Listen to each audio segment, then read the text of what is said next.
என்னங்க உங்க ஸ்நேகங்க அண்ணன் தம்பியா நடிச்சு நம்ம வாழ்க்கையை நாசம் செய்துட்டாங்க. உயிருக்கு உயிரா நம்ப வச்சு உங்க உயிரை எடுத்துட்டாங்க. உலகத்தை ஏமாத்துறதுக்காக உங்களுக்கு சமாதி கட்டினாங்க, அனுதாப கூட்டம் நடத்துறாங்க. ஆனா இது ரொம்ப நாளைக்கு நிலைக்காது. இத்தனை நாளும் சமாதி ஆக்கப்பட்ட என் ஆவேசம் பொங்கி வெடிக்கிற நாள்ல அவங்க ரத்தத்தை கண்ணால பார்த்து உங்க ஆத்மாவுக்கு சாந்தி உண்டாக்குறேன். ஐயோ, அது பேச நம்பாதீங்க.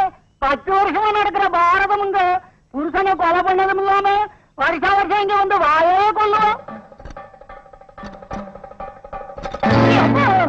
ஆமா பைத்தியம் போல் இருக்கு. ஆமா பைத்தியம் தான். பைத்தியம் ஏறி கிடுச்சு. கல்லெடுத்து போடுங்க.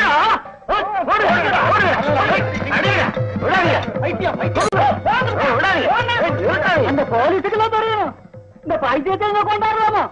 பைத்தியக்காரி, நான் பைத்தியக்காரி தாண்டா. நரம்பெல்லாம் பழி வாங்க துடிக்கிற பைத்தியக்காரி. ஆனா நீங்க நீங்க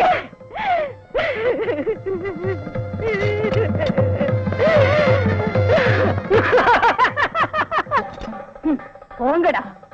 பண பைத்தியத்தால் அடுத்தவனை கொள்ளையடிக்கிறதும், காம பைத்தியத்தால கண்ணவங்களை கற்பழிக்கிறதும், ஜாதி பைத்தியத்தால சமூகத்தை பாழாக்குறதும், அதிர்ச்சி பைத்தியத்தால பொண்டாட்டிய கொள்றதும், அதிகார பைத்தியத்தால ஆட்சியை பிடிக்கிறதும், இத்தனை விதமான பைத்தியத்தால வெக்கம் இல்லாம திரிகிற வெறிநாயிடா நீங்க.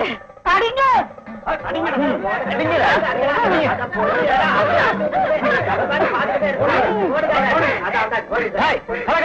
அடிச்சது போதுமா?